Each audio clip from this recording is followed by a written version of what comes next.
Thank you, Mr. Speaker. Mr. Speaker, likewise, let me join my colleagues in appreciating the work that has been done by the Committee on Agriculture. Mr. Speaker, there was a time that I used to think that the future of this country lies in the agricultural sector, especially it being a devolved function. But I'm very worried with what is happening in the country. Some of it because of climate change. The drought in this country now is really dimming the future of agriculture in this country. Mr. Speaker, I want to encourage the committee to look at other sectors and really come out clearly and encourage county governments to be able to be creative in terms of their budgeting. When I was growing up, Mr. Speaker, we had a lot of field officers who would come into the village. You know, we had veterinary officers who would come in and support, the agricultural sector. But today, people are completely confused. And I agree with the distinguished senator from Bungoma, that although agriculture is a devolved function, all the money, just like in the health sector, is left with the national government. How then do we expect to be able to improve?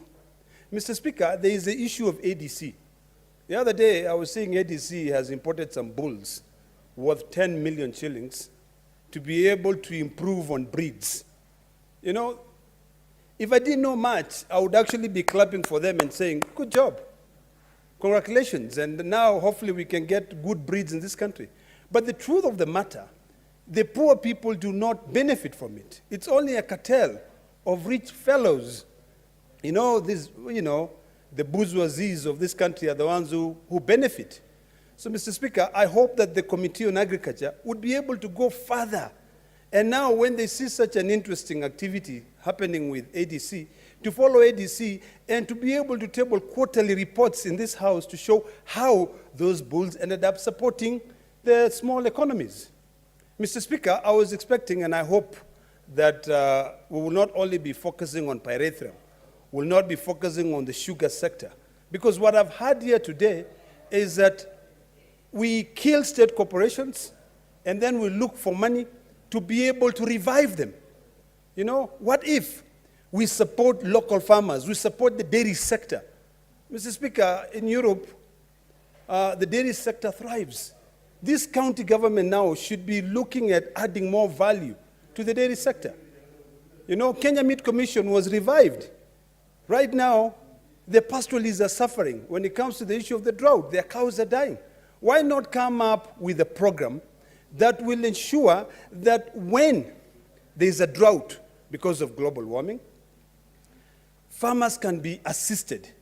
Farmers can be given an opportunity to be able to sell all their animals at a good price, and the meat is sold overseas, or it's even grounded and fed to the military. Like when we used to be young boys, we used to, like when the militaries will come to a place because they will have canned foods.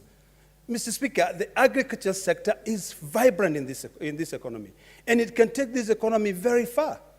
But the problem is that the policymakers spend most of their time going to conferences rather than going into the county government and sitting down with the county government and coming up with unique ideas on how to support the local farmers. In fact, Mr. Speaker, what worries me a lot is that any legislation that comes here is more focused on developing boards. And those boards end up coming with policies which really disadvantage and disfranchise the local farmers. One of them is the dairy sector. We know the dairy sector is run by cartels,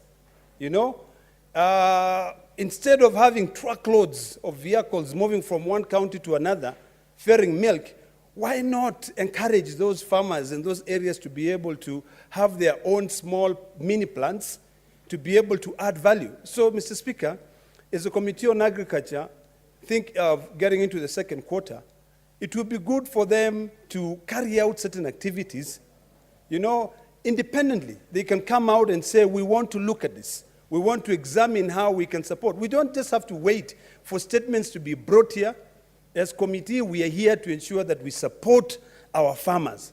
Agriculture, if fully invested in, and even county governments, if they can be able to put a huge percentage, because right now, if you look at most of the budgets, you'll find that health will take up about 30%. Agriculture will probably be given about 5%. Most of the money will go into recurring expenditure. So I think it's about time that we now start becoming creative.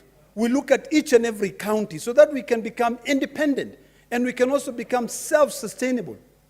Because in all of these counties, Narok County as an example is rich, but every year we have cartels who bring in, who influence the prices of fertilizer, who influences the prices of the commodities.